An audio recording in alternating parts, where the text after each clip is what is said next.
Hello, my name is Gordon Smith.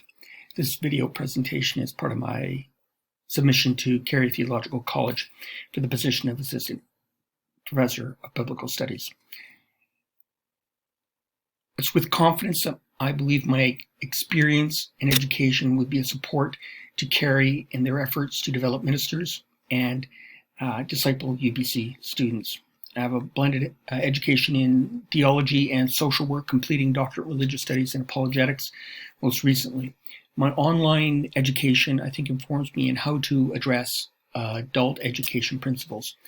My ministry and career as a social worker has been blended, and so I've been doing formal education, both aspects, in teaching, education, field instruction, so I'm familiar with those needs. Why apologetics? I believe that the value of Christian apologetics and its utility in seminary education is grounded in the New Testament. 1 Peter 3:15,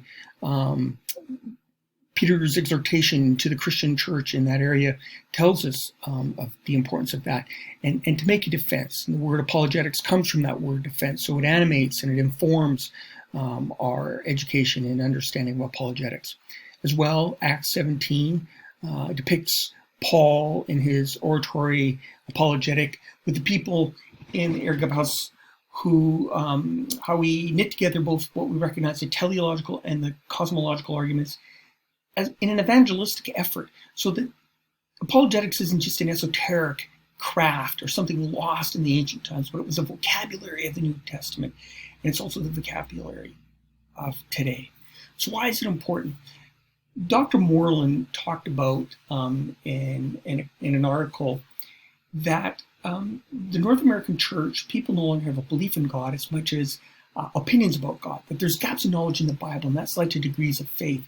So apologetics is important for us in informing how we do evangelism, but how we're going to move forward, and I think apologetics helps bridge that gap. So what's changed between the first century and today? Well, I think the texture of living, aside from technology, hasn't changed. We're still polytheistic skeptics and atheists in the marketplace and in universities. But also what's unique is our reputation is important, and people forged and developed a reputation on the social phenomena of challenge and riposte, which was a form of debate where one would challenge one another's reputation.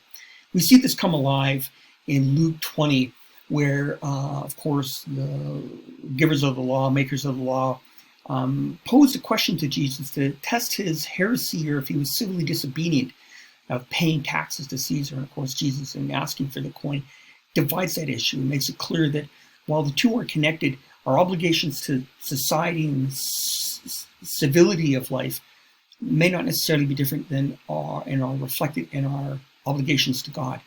Matthew 22, 35 and 37, again, the Pharisees and Sadducees challenged Jesus and riposed challenged and riposed as to his ability to handle deep theological issues, and Jesus undercuts the impetus of the theology and social commentary with very clear direction of our obligations to God and humanity.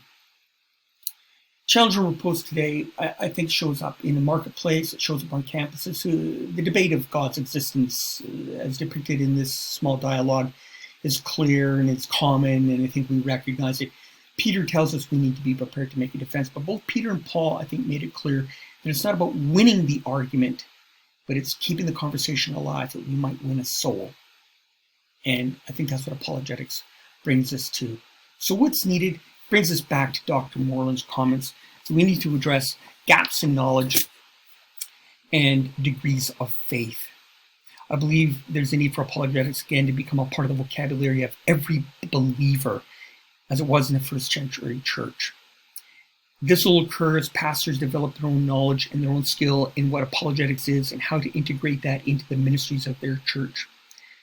For this to happen, Bible colleges and seminaries need to invest into apologetics. I appreciate how Carey prioritizes theology and biblical studies. I believe I have a unique skill set that can help Carey continually bridge those gaps in knowledge to develop ministers and disciple UBC students. I'm Gordon Smith. Thank you.